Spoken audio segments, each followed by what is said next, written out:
যে ভবিষ্যতের কথা বলে, যেটা সে বলে সেটাই হয়ে যায়, যেটা বলে সেটাই হয়ে যায়।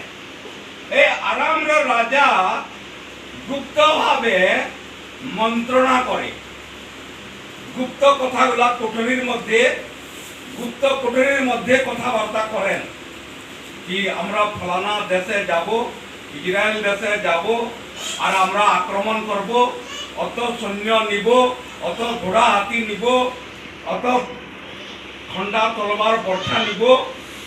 এই খবরটা ইসরায়েলের রাজা জানতে পারে,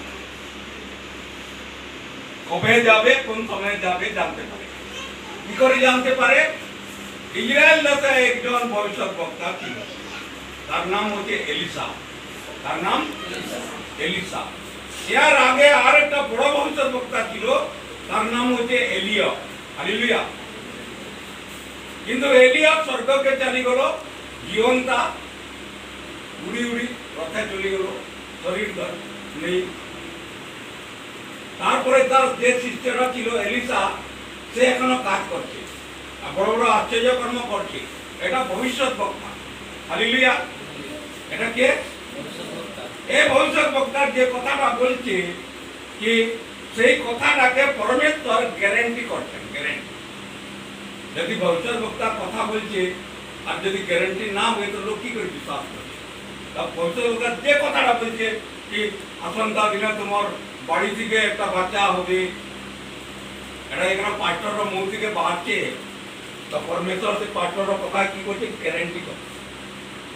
আর এটা যদি ফেলোয়ার হয়ে যায় তাহলে লোক বিশ্বাস করবে না। লোক বিশ্বাস করবে?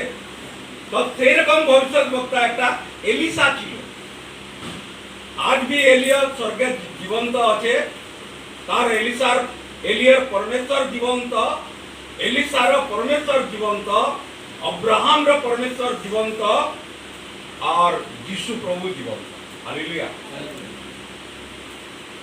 এলিসা কোন লোক আমরাকে আক্রমণ করবে, কোন সময় করবে, কত ফৌজকে নিয়ে করে করবে, সব জানতে পারে, ঘরে বসি বসি জানতে পারে।